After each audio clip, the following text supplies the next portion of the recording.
राधे राधे भैया। राधे राधे।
चलिए प्रारंभ करते हैं। कृष्णाय वासुदेवाय हरये परमात्मने प्रणत क्लेश नाशाय गोविंदाय नमो नमः। गोविंदाय नमो नमः। गुरुर्ब्रह्मा गुरुर्विष्णु गुरुर्देवो महेश्वरः गुरु साक्षात् परब्रह्म तस्मै श्री गुरुवे नमः। श्री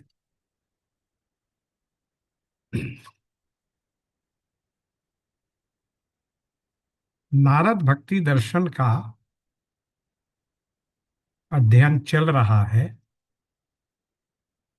और पिछले सत्र में हमने 4 सूत्र पूरे कर लिए थे। इसमें कुल मिलाकर 84 भक्ति सूत्र हैं। हमने 4 पूरे कर लिए थे। आज 5वें सूत्र में प्रवेश कर रहे हैं।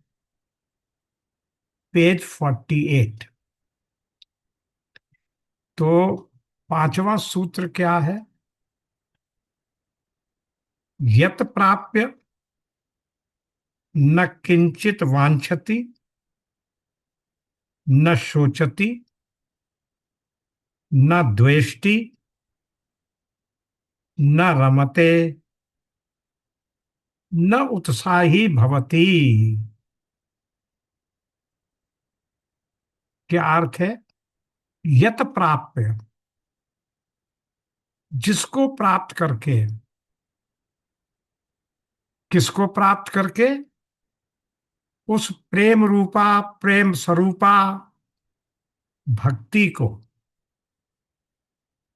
प्राप्त करके, जिसके बारे में पिछले 4 सूत्रों में बताया गया। प्राप्त करके उसका प्रभाव क्या होता है? जो ऐसा भक्त है, जो ऐसा भक्ति को प्राप्त करने का प्रयत्नशील है, वो क्या होता है? न किंचित वांछति। वांछा कहते हैं किसी वस्तु को प्राप्त करना, प्राप्त करने की इच्छा रखना, जिसको गीता में भगवान कृष्ण ने 12.17 में कहा, न कांक्षति। अब देखिए यहां ही रेफरेंस आ गया है, तो उसको भी देख लेते हैं। नारद भक्ति सूत्र में जो सूत्र आया, यत प्राप्य न किंचित वांछति न शोचति न द्वेष्टि न रमते न उत्साही भवति। बिल्कुल इसी प्रकार का एक श्लोक 12वें अध्याय में 12वां अध्याय है भक्ति के बारे में। तो 12वें अध्याय में भक्त के बारे में, यहां भी भक्त के ही बारे में कहा जा रहा है, वहां भी भक्त के ही बारे में कहा जा रहा है। 12.17 में वहां क्या कहा जा रहा है? यो न हृष्यति, न द्वेष्टि, न शोचति, न कांक्षति, शुभ अशुभ परित्यागी, भक्तिमान, यह स में प्रिय। क्या अर्थ है? जिसे न हर्ष होता है, यो न हृष्यति, न द्वेष्टि, जो न द्वेष करता है, न शोक करता है, न शोचति, न कांक्षति, किसी प्रकार की कोई कामनाएं, इच्छाएं, आकांक्षाएं नहीं रखता, और शुभाशुभ परित्यागी, यानी शुभ और अशुभ, ना उसे शुभ चाहिए ना अशुभ चाहिए, वो इनसे ऊपर उठा हुआ है। न शुभाशुभ परित्यागी, भक्तिमान, जो ऐसा भक्ति है, भक्तिमान है, ऐसा भक्त है, वो तो इन गुणों के साथ मेरी भक्ति करता है, और इस भक्ति के फल स्वरूप मैं उसे प्रेम करता हूं। स में प्रिय, वो मेरा प्रिय है। तो ये बात कही गई गीता में। लगभग लगभग वही बात यहां भी कही जा रही है। न किंचित वांछति न शोचति, वो फिर किसी प्रकार का कोई सोच नहीं करता, न द्वेष्टि, न किसी से द्वेष रखता है। अब ये बात हम लोग गीता में देख चुके हैं कि ये राग और द्वेष एक ऐसे द्वंद्व हैं जो साथ साथ आते हैं। तो जब कहते हैं कि ना किसी से द्वेष करता है, तो उसका किसी से राग भी नहीं है। इसीलिए कह दिया वहां शुभ अशुभ परित्यागी। तो इसलिए यहां भी क्या माना जाएगा? न द्वेष्टि का अर्थ हो गया जो न किसी से द्वेष करता है और न किसी से राग रखता है।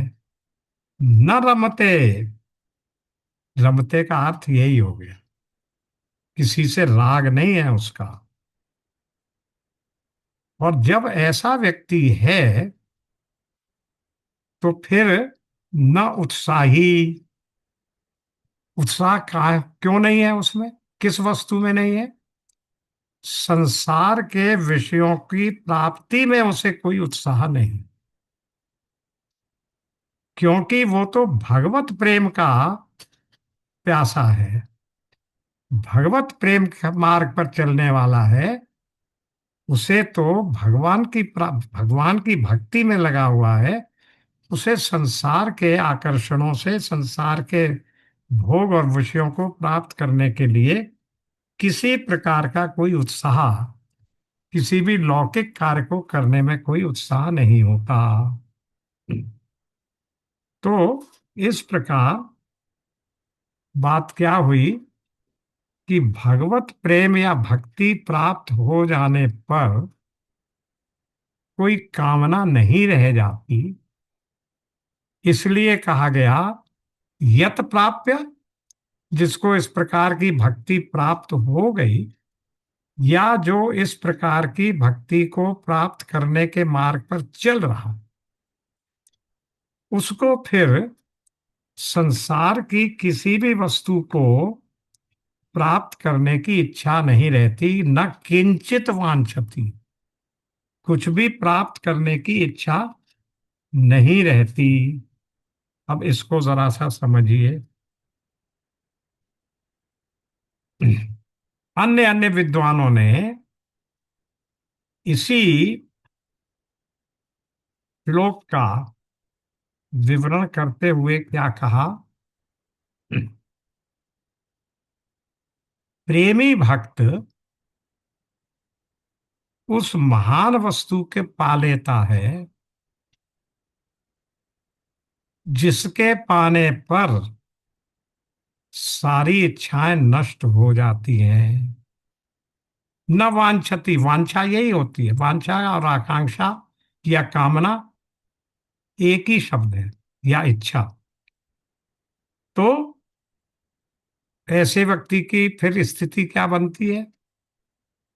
संसार से प्रेम, ऐश्वर्य, यश आदि समस्त पदार्थ,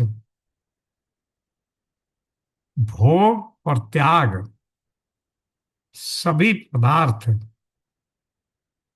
उसके लिए त्याज्य हो जाते हैं। यद्यपि इस प्रकार के पदार्थ हर मनुष्य को अपनी अपनी रुचि के अनुसार ललचाते रहते हैं,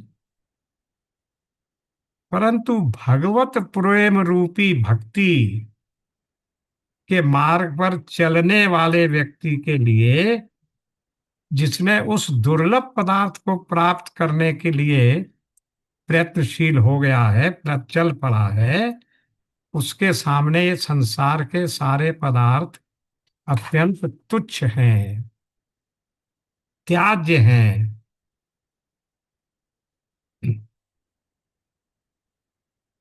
सारे विश्व में एकत्रित किए हुए पदार्थों को, संसार के पदार्थों को एकत्र करके कर भी लिया जाए तो भी वे सब मिलकर भगवान रूपी समुद्र के एक जल के कण के समान होते हैं। क्यों? क्योंकि भगवान स्वयं जिस आकर्षण से खिंचे रहते हैं, भक्त के पीछे स्वयं दौड़ते हैं, उस प्रेम के सामने संसार के पदार्थ उसके लिए कोई मायने नहीं रखते। ये बात श्रीमद् भागवत में आई है, छठे स्कंद में कहा गया। जो व्यक्ति परम कल्याण के स्वामी भगवान श्री हरि की भक्ति करता है, वह अमृत के समुद्र में क्रीड़ा कर रहा है। भगवान की भक्ति क्या दिलाती है? अमृत का समुद्र। और ऐसे व्यक्ति के लिए छोटे से गड्ढे में भरे हुए मामूली गंदे जल के समान भोग या स्वर्ग आदि में उसका मन चलायमान नहीं होता। अब ऐसा व्यक्ति संसार के पदार्थों की इच्छा क्यों करता, तो करने लगा? तो ये तो हुआ न वांछती, इसलिए वो संसार के पदार्थों की इच्छा नहीं करता, क्योंकि उसके भाग ये है। एक दूसरी बात भी है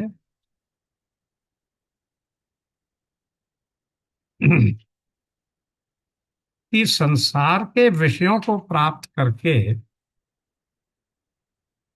जो व्यक्ति हर्षित होता है, उसे विषय भोग प्राप्त होने पर अभिमान हो जाता है। और जिसे भगवत सेवा या संत सेवा प्राप्त करके हर्ष होता है, उसे भी सेवा प्राप्ति का अभिमान हो जाता है। ऐसा व्यक्ति फिर सेवा का अधिकारी नहीं रहता। सेवा भगवान की सेवा या भगवान की भक्ति तुम्हें अपने लिए कुछ प्रतिफल देने के लिए नहीं की जाती। भगवान की भक्ति निष्काम भाव से, केवल सेवा भाव से, भक्ति ही भक्ति का प्रतिफल है, इस लिहाज से की जाती है। इसलिए देखिए यहाँ कहा के आ गया है पेज 49 पर, पैरा की नीति लाइन में, जो अपने सुख में लगा, सेवा का आनंद जो स्वयं लेने लगा, वह सेवा के योग्य नहीं रह गया, उससे सेवा छिन जाएगी। और इसका एक दृष्टांत यहां दिया है। एक बार अयोध्या में संतों की सभा हुई, बहुत से संत महात्मा बैठकर भगवत चर्चा कर रहे थे। एक सज्जन ने हाथ में बड़ा पंखा लिया और संतों पर हवा करने लगे। पंखा करते करते, अब ये बात ध्यान में देने की है, पंखा करते करते मन में आया, आज मेरे कैसे सौभाग्य का उदय हुआ कि इतने संतों का दर्शन, सत्संग तथा उन्हें पंखा झलने की सेवा का अवसर मुझे प्राप्त हुआ। इस भावना से वे विभोर उठे, नेत्रों में अश्रु आए, रोमांच हुआ और वे मूर्छित होकर गिर गए। पंखा हाथ से छूट गया। मुख पर जल के छींटे देकर उन्हें चैतन्य किया, किंतु अब वे पुनः जब पंखा उठाने लगे तो संतों ने उन्हें रोक दिया। तुम रह दो, रहने दो, तुम ये कार्य नहीं कर सकते, क्योंकि तुमने इस सेवा कार्य से अपने आप को अनुगृहीत करने की बात सोच ली। ये है कड़ा, इसकी कड़ी परीक्षा। भगवान की भक्ति भी भगवान की भक्ति के लिए ही की जाए, उससे अपना कोई स्वार्थ या अपना कोई आनंद प्राप्त न हो। इसी का दूसरा उदाहरण दे रहे हैं। इसी प्रकार द्वापर में द्वारका के भगवान श्री कृष्ण का सारथी दारुक एक दिन अपने स्वामी पर पंखा कर रहा था। उसके मन में भी आया, देखिए उसी तरह की बात। क्या आया? कितना सौभाग्य है मेरा कि मुझे त्रिभुवन के स्वामी की सेवा मिली है। देवता मुनि भी जिनके श्री चरणों में कदाचित ही प्रणाम कर पाते हैं, मैं उनके पाद पद्मों के, चरण कमलों के पास रहता हूं। यानी ये मेरा कितना सौभाग्य कि उनकी सेवा मुझे मिली है। और ये विचार आते ही फिर वो भी विवल हो गए, अश्रु आ गए। लेकिन क्योंकि वो भगवान के सेवक थे, भगवान के भक्त थे, वो तुरंत क्या हो गए, अपने में तत्काल सावधान हो गए। और क्या सोचा, मैं स्वामी को सुख देने के लिए सेवा करता हूं, स्वामी की सेवा का आनंद स्वयं लेने के लिए नहीं। सेवा का आनंद स्वयं लेना तो मेरे लिए सर्वथा अनुचित है। कितनी ऊंची भावना है। तो ये तो बात हुई कि सेवा सेवा के लिए की जाए, उससे कुछ स्वयं को आनंद या स्वयं को कोई लाभ न प्राप्त हो। क्योंकि देखिए गोपियां भी क्या कहती हैं, गोपियां भी यही कहती हैं कि यदि हमारे किसी कष्ट पाने से भगवान को आनंद मिल रहा है, सुख मिल रहा है, तो हम सदा ही इस कष्ट को झेलते रहें, हमें अपना सुख नहीं चाहिए। ये है भक्ति की पराकाष्ठा। तो अब दूसरी बात आई, यत प्राप्य, जिसको प्राप्त करके, जिस भक्ति को प्राप्त करके, इसको समझा रहे हैं। भक्ति की प्राप्ति तीन प्रकार से कही गई है। उत्तराधिकार में मिल गई, जैसे प्रहलाद के वंशधर धर्मात्मा तथा भक्त हुए। कौन थे प्रहलाद के भक्तधर? प्रहलाद के पुत्र हुए विरोचन, और उसके बाद बलि। ये सभी भक्त थे, बलि महाराज। फिर दूसरा, किसी संत महापुरुष या गुरुदेव ने कृपा करके भक्ति प्रदान कर दी। भगवत कृपा से, भगवत प्रेरणा से जीवन में भक्ति का संचार हो गया। वही रखी देंगे। हाँ, हाँ। जहाँ दो प्रकार से भक्ति आई है, या तो किसी भक्त ने कृपा कर दी, गुरुदेव ने, संत ने, या स्वयं भगवान की कृपा से, अनुकंपार्थ, भगवान की अनुकंपा से, भगवत प्रेरणा से उसके जीवन में भक्ति का संचार हो गया। ये दूसरा प्रकार। तीसरा प्रकार क्या हुआ? साधन भजन करते करते चित्त शुद्ध होने पर उसमें भक्ति का उदय हो गया।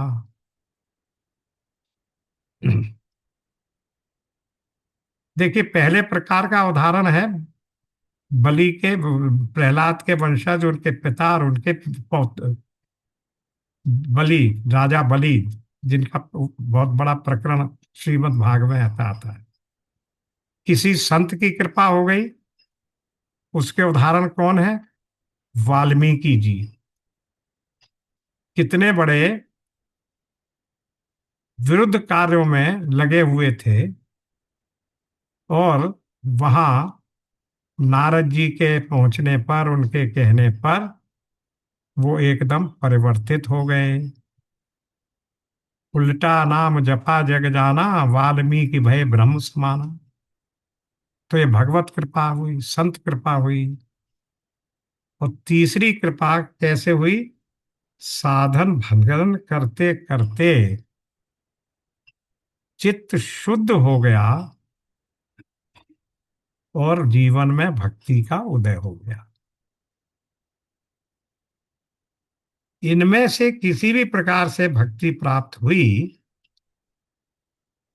जब भक्ति मिल गई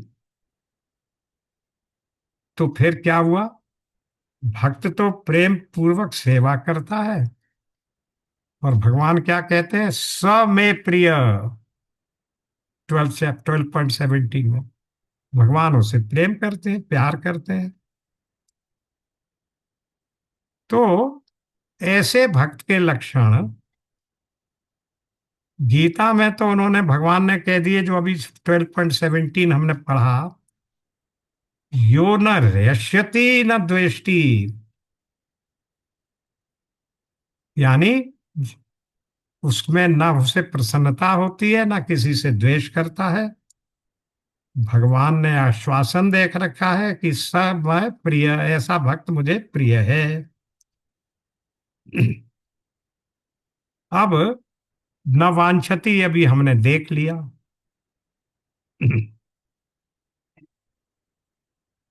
अब इसके बाद, प्राप्त होने के बाद, यत यत प्राप्य, फिर न हृष्यति न वांछति, न, उसके पहले क्या आया?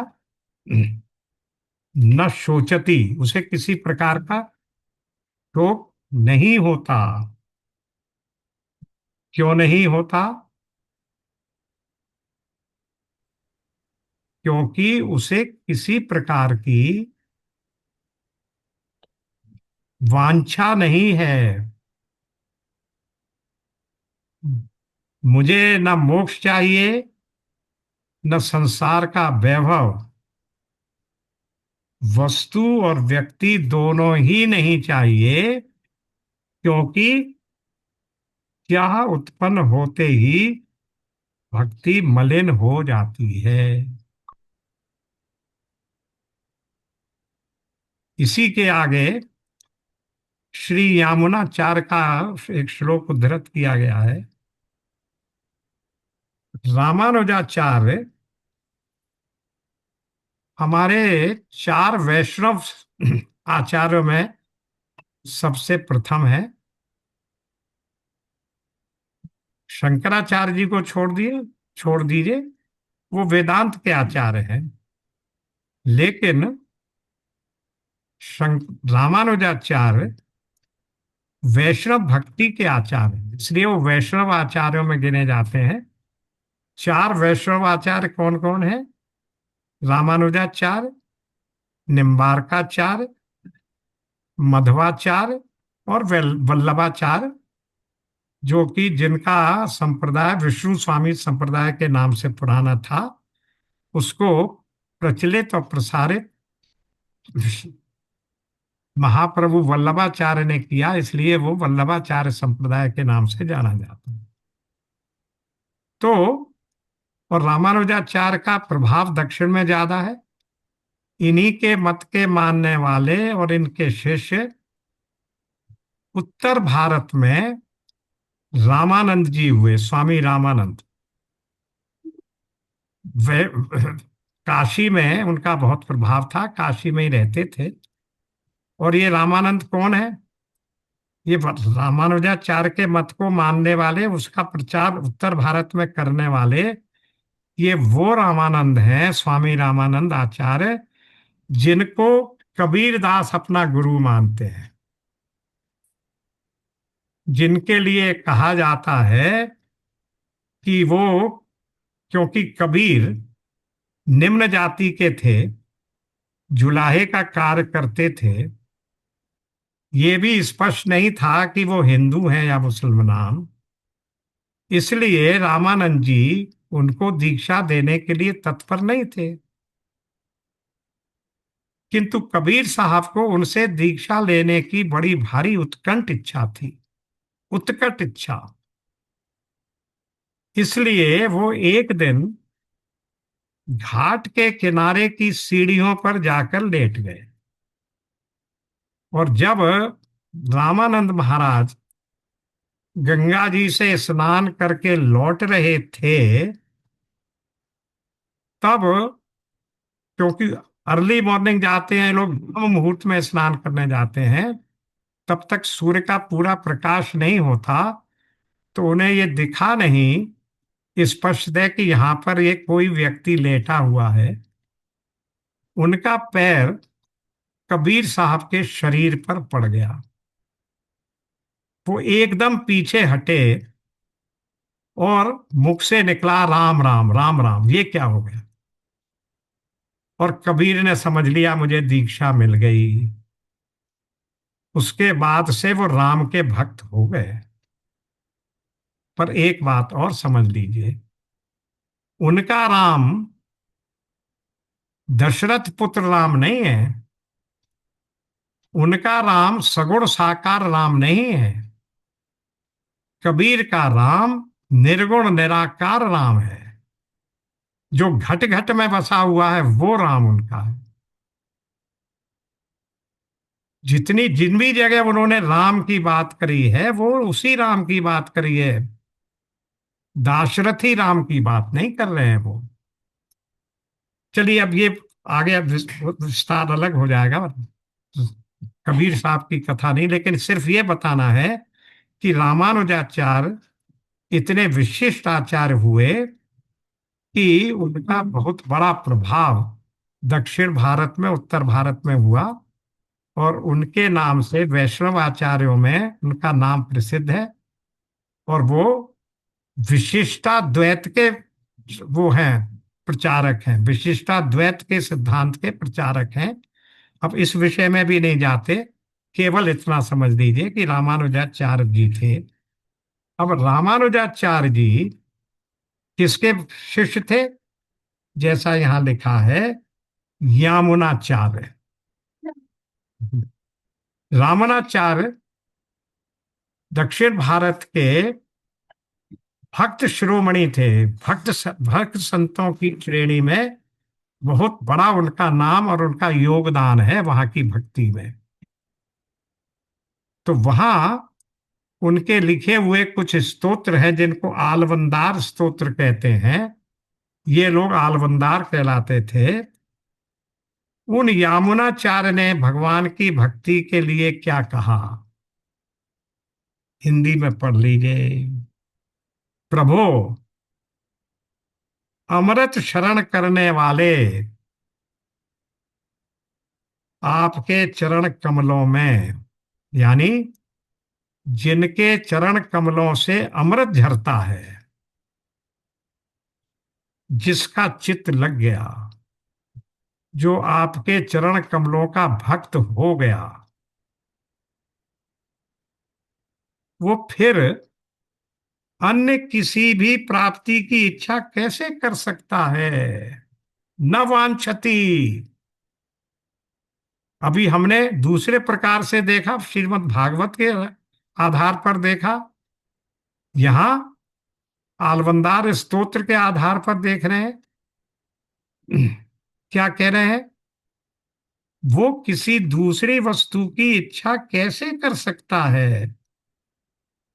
और इन्होंने वहां क्या उदाहरण दिया था पहले, कि भगवान भक्ति भक्ति के समुद्र में बैठा हुआ एक गड्ढे में पड़े हुए गंदे फल के समान गंदे जल को पीने के लिए क्यों आकृष्ट होगा, जो संसार का भोग है। यहां क्या उदाहरण दे रहे हैं? मकरंद से परिपूर्ण कमल पर बैठा हुआ भौरा।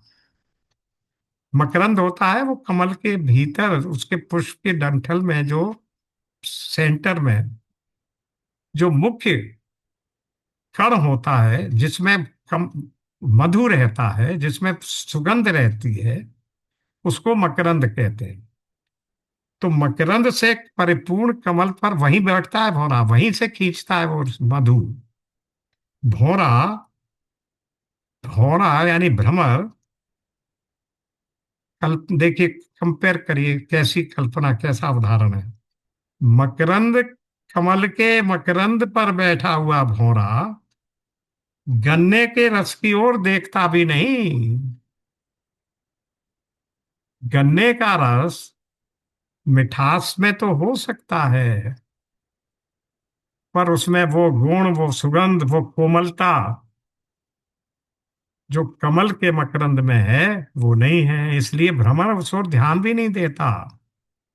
इसी प्रकार भगवान के चरण कमलों के भक्त भ्रमर वृंद संसार के गन्ने के रस के प्रति आकर्षित नहीं होते। तो ये क्या हो गया? न वांछा। अब आया न शोचती। शोचती का अर्थ है दुख नहीं करता, कुछ शोक नहीं होता। किस बात का शोक नहीं होता? शोक इसलिए नहीं होता, इस किस बात का शोक नहीं होता कि यदि उससे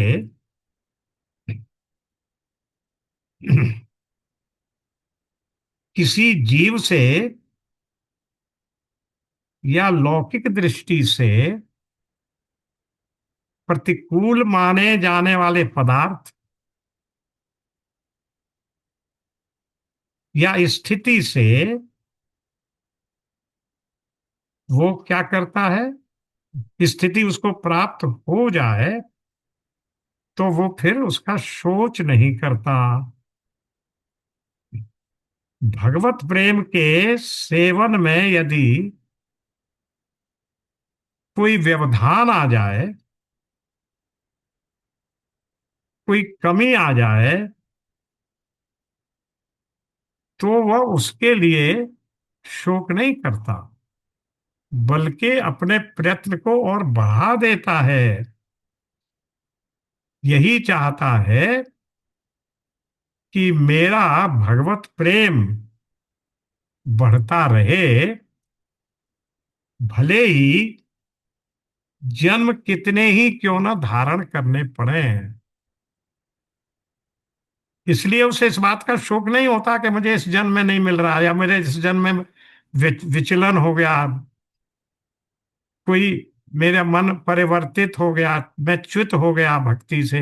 जैसा हमने गीता में भी देखा कि उसका, अगर उसमें श्रद्धा तो है लेकिन किसी कारण से नहीं कर पाता है, तो वो दूसरे जन्म में योग भ्रष्ट के रूप में जन्म लेता है और अपनी साधना को आगे बढ़ाता है। यही बात भगवत प्रेम में भी है। इस बात से शोक नहीं करता, इस बात से चिंतित नहीं होता कि इस जन्म में कुछ व्यवधान आ गया। मैं आपके चरणों में लगा ही रहूं अनुदिन, और मेरी भक्ति बढ़ती ही रहे। उसका भाव क्या रहता है? देखिए, रामचरितमानस में क्या कहा है। सीता राम चरण रति मोरे, अनुदिन बढ़ई अनुग्रह तोरे। आपके अनुग्रह से सीता राम जी के चरण में मेरी रति, मेरा प्रेम, मेरी भक्ति बढ़ती रहे। इसी प्रकार का एक और दोहा है रामचरितमानस का। चहो न सुगति, अच्छी गति नहीं चाहिए मुझे, कोई अच्छी योनि मिल जाए ना। चहो न सुगति, सुमति, संपत्ति, कछु रिद्धि सिद्ध विपुल बढ़ाई। ना मुझे रिद्धि सिद्धि चाहिए, ना मुझे बड़ा यश और मान चाहिए, ना सुमति और संपत्ति चाहिए, और ना ही ये चाहिए कि मुझे कोई अच्छी गति मिल जाए इस जन्म के बाद। फिर चाहिए क्या? हेतु रहित अनुराग राम पद। भगवान राम के चरणों में बिना किसी इच्छा के, बिना किसी प्रतिफल को पाने की, प्राप्ति की इच्छा से, हेतु रहित निष्काम भाव से अनुराग राम पद बढ़े अनुदिन अधिकाई। रोज रोज अधिक अधिक बढ़ता रहे, कोई भी योनि मुझे दे दो। तो ये क्या हुआ? शोचती न शोचती। अब उसके बाद फिर क्या आ गया?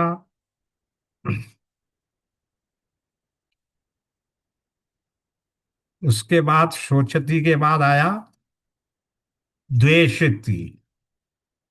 न रिष्यति न द्वेषति, न श्वेष, शोचती के बाद न द्वेष्टि। अब द्वेष्टि में क्या हुआ? वह ऐसा व्यक्ति किसी के प्रति द्वेष का भाव नहीं रखता। क्यों? क्योंकि द्वेष तो अग्नि है। अग्नि जिस लकड़ी को लगेगी वो लकड़ी तो जलेगी। अग्नि से जलाओगे ना किसी को, तो द्वेष करोगे तो पहले तुम में आग लगेगी, तब तुम किसी को जलाओगे। तो अग्नि जिस लकड़ी में लगेगी वो लकड़ी तो जलेगी ही। जब तुम किसी का बुरा चाहते हो तो उसका बुरा होगा या नहीं ये पता नहीं, किंतु तुम्हारा बुरा तत्काल होता है। तुम्हारा चित्त तो बुराई से दूषित हुआ ही। इसलिए भक्त में कभी किसी के प्रति दोष नहीं आता। किसी के प्रति द्वेष नहीं करता, क्या होता है? देखिए,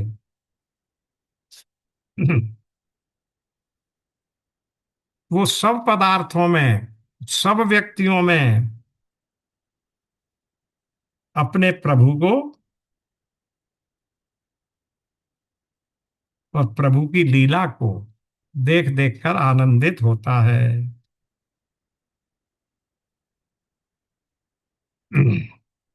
उमा जे रामचरण रत, विगत काम मद क्रोध, निज प्रभुमय देखें जगत, किसन करें विरोध। किसका विरोध करेगा वो? उसे तो सब जगह मेरा वही दिख रहा है।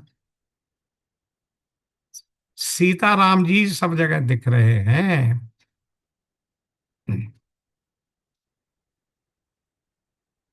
हाथ जोड़कर वो सीताराम का ही दर्शन करता है।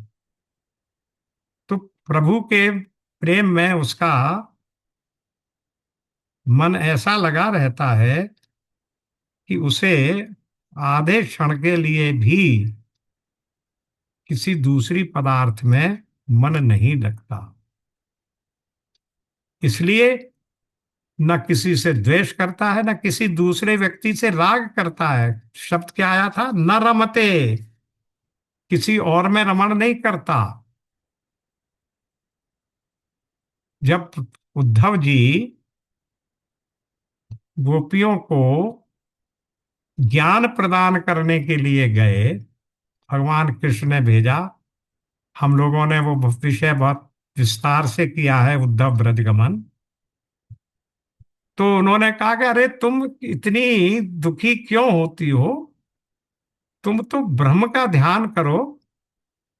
कृष्ण तो ब्रह्ममय है, वो कोई छोटी, वो साधारण मनुष्य नहीं है, वो ब्रह्म है।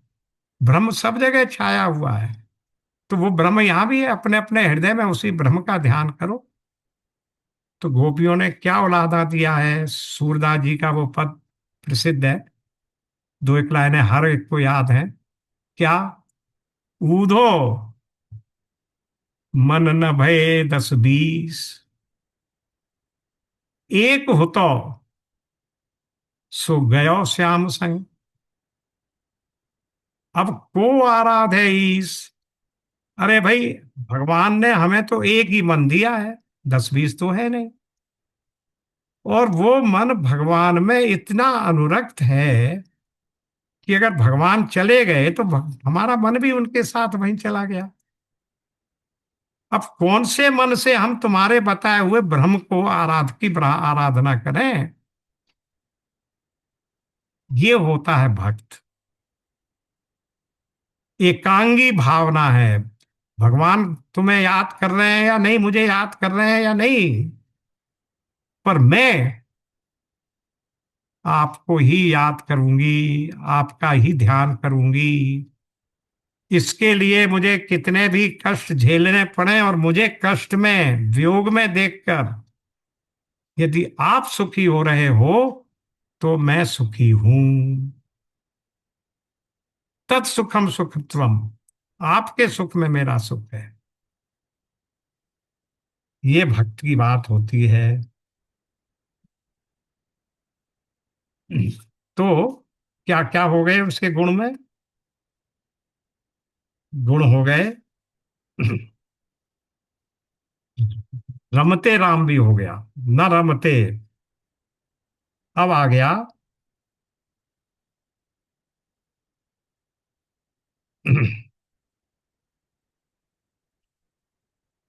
क्यों?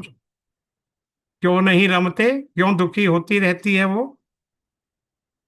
यहाँ एक पिंगला का उदाहरण हो रहा है। पिंगला एक वेश्या थी। श्रीमद् भागवत में उसके चरित्र को बहुत महान उदात्त बता दिखाया है। एक रात वो बैठी रही, कोई ग्राहक नहीं आया, बड़ी दुखी हुई, मन में प्रायश्चित हुआ तब उसने क्या कहा? ये 11वें स्कंद में है, जहां मुनीश्वरों द्वारा, 9 मुनीश्वरों द्वारा अपने अपने गुरु बताए गए हैं। उनमें पिंगला को भी उन्होंने अपना गुरु बताया है, वेश्या को। उस पिंगला ने क्या कहा? मैं कैसी मूर्ख हूं कि अपने समीप ही विद्यमान अपने परमानंद प्रदाता, समस्त ऐश्वर्य को देने वाले इन अंतर्यामी रूपी स्वामी को छोड़कर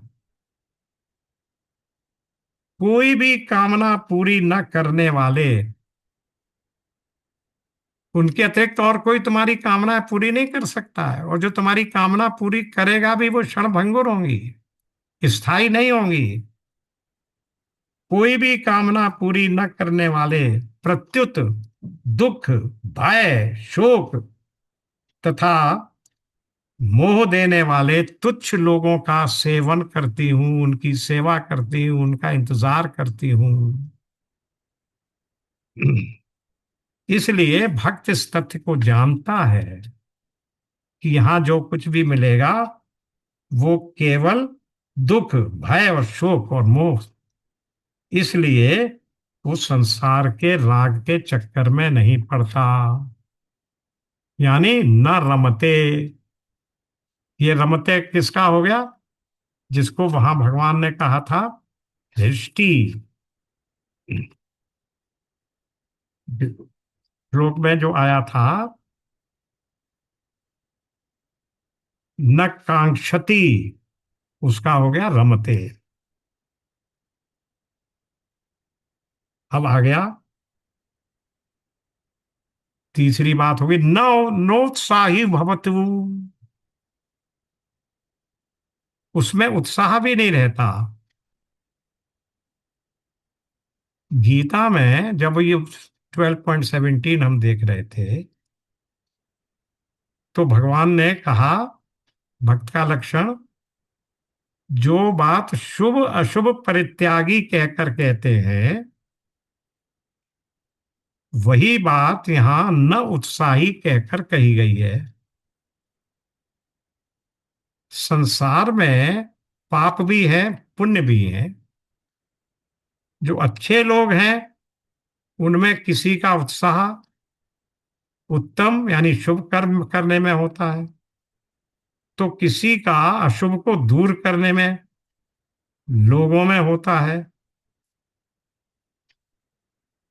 लेकिन यदि भक्त संसारी कार्यों में उत्साह दिखाने लगे, तो उसका भगवत प्रेम शिथिल हो जाएगा।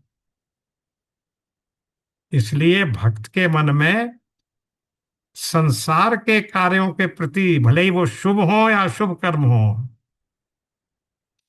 लोक कल्याणकारी कार्य भी हो, तो भी भक्त उसमें ध्यान नहीं देता, उसमें संलग्न नहीं होता, क्योंकि फिर उसकी भक्ति शिथिल पड़ जाएगी, उसकी भक्ति का ध्यान सांसारिक कामों में लग जाएगा। उसको उत्साह केवल भक्ति में, भगवत सेवा में होता है। अन्य किसी कार्य के प्रति उसके मन में उत्साह नहीं होता। इस प्रकार यहां पर इस 5वें सूत्र की व्याख्या पूरी कर दी गई। अब अभी समय है, हम थोड़ा 6वें सूत्र में प्रवेश करते हैं। अब भक्ति का एक दूसरा लक्षण बता रहे हैं। क्या बता रहे हैं? यज् ज्ञात्वा मत्तो भवति, स्तब्धो भवति, आत्मरामो भवति। वही शब्द आ गया, यज् ज्ञात्वा। जिसको जानकर, किसको? उसी जिस भक्ति को या प्रेम को जानकर जिसका प्रकरण चल रहा है, पुरुष मत्त हो जाता है। मत्त का अर्थ हो वैसे तो होता है, मत्त का अर्थ होता है वो व्यक्ति बेहोश हो जाता है, जिस तरह से शराब के नशे में आ जाता है। लेकिन इस संदर्भ में मत्त का अर्थ है आनंद विभोर, वो आनंद के नशे में आ जाता है। भगवान की भक्ति के करने में जो आनंद है, उस आनंद को इन्होंने कहा मत्त। दूसरा है स्तब्ध। स्तब्ध का मतलब शांत। स्तब्ध का वैसे मतलब होता है बिल्कुल निश्चल कर दिया।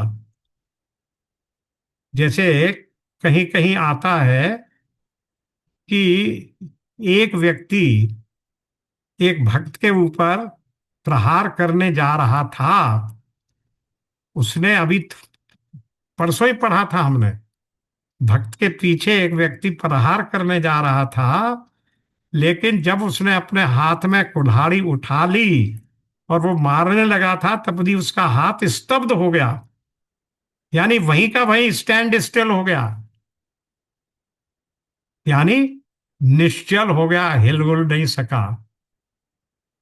और दूसरे भक्त ने पूछा क्या तुमने इसके प्रति कोई बात सोची थी? उसने कहा मुझे तो पता भी नहीं था कि ऐसा कर रहा था। तो कौन करता है? भगवान ने अपने भक्त की रक्षा के लिए उसके हाथ को स्तब्ध कर दिया, निश्चल कर दिया, इनएक्टिवेट कर दिया। तो यहां पर स्तब्ध का अर्थ वो नहीं है।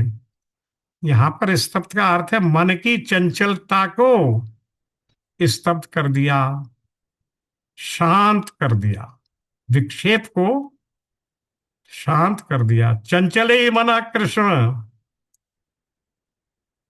संशय महाबाहो, मन दुर्निग्रह चंचलम। तो उस मन की चंचलता को क्या किया? जब भक्ति प्राप्त हो जाती है तो ऐसे व्यक्ति के मन में फिर कोई चंचलता, कोई विक्षेप नहीं रहता। उसको क्या प्राप्त हो जाता है? शांति, मन की शांति। और तीसरी, आत्मा राम हो जाता है। आत्मा राम का अर्थ क्या है? आत्मा राम का अर्थ है अपनी ही आत्मा में रमण करना। ये शब्द देखिए गीता में आए हैं। तीसरे चैप्टर में क्या क्या आया है? आत्मरमा, आत्मव्यक्ति और आत्मसंतुष्टि।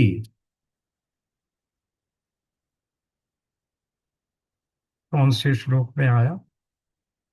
हम्म ये आया 3.17। आत्मरतिरेव यस यत त्वाम आत्मरविरेत। यानी आत्मा में रमण करने वाला, आत्मा में रति रखने वाला। फिर आत्म तप्तश्च, आत्मा में ही तृप्त रहने वाला। फिर आत्मन्येव च संतुष्टस्य, आत्मा में ही संतुष्ट रहने वाला। ये भक्ति की बात हो रही है यहाँ। आत्मा में ही रमण करने वाला आत्माराम, और आत्मा में ही तृप्त, आत्मा में ही संतुष्ट हो, फिर उसके लिए कोई कर्तव्य नहीं है। इसीलिए कह रहे हैं कि भक्त कोई कर्तव्य नहीं करता, संसार में कोई लोक कल्याण का कार्य भी नहीं करता। वो केवल अपने भगवान में ही रमण करता है, तो वो आत्मा राम हो जाता है। अब इसकी व्याख्या देख लेते हैं। भक्ति मनुष्य के हृदय में स्वाभाविक रूप से है, उसे कहीं से लाना नहीं है। प्रेम करना तो प्राणी का स्वभाव है। ये अलग बात है कि कौन किससे प्रेम करता है। कह रहे हैं कोई देह भक्त है, कोई पत्नी भक्त है या पुत्र भक्त है, कोई धन का भक्त है तो कोई पद प्रतिष्ठा का भक्त है, जाति भक्त, देश भक्त, या किसी वाद विशेष के भी भक्त लोग हैं। लेकिन भक्ति के बिना कोई हृदय है नहीं। किंतु मनुष्य अपने हृदय की भक्ति कहीं कहीं जोड़ देता, कहीं ना कहीं जोड़ ही देता है। इसलिए यदि ये ज्ञान सही सही हो जाए कि हृदय की भक्ति संसार में जोड़ने की नहीं है, वह तो प्रभु से ही जोड़ने के लिए है, तो प्रभु कहीं दूर नहीं है। वे तो तुम्हारे हृदय में ही दोनों हाथ फैलाए नेत्रों के संकेत से तुम्हें अपनी ओर बुलाते खड़े हैं। तुम ही उनकी ओर और उनके संकेत की ओर नहीं देख रहे हो। अब इस प्रकरण में आगे कि अरण्य कांड के सुतीक्ष्ण भक्त का उदाहरण दिया गया है। बहुत ही रसीला प्रकरण है। किस तरह से भक्त कुछ नहीं में प्रवेश करता है, अपना सुध बुध भूल जाता है। लेकिन अब समय की मर्यादा भी पूरी हो रही है, इस प्रकरण को आगे बढ़ाएंगे। ये बहुत ही अच्छा और भक्तिमय प्रकरण है। आगे चलते हैं। ओम पूर्णमदः पूर्णमिदं पूर्णात् पूर्णमुदच्यते पूर्णस्य पूर्णमादाय पूर्णमेवावशिष्यते। वस्तुते ओम शांति शांति शांति। नारायण राधे राधे अंकल। नारायण। नारायण। राधे राधे भैया। राधे राधे राधे।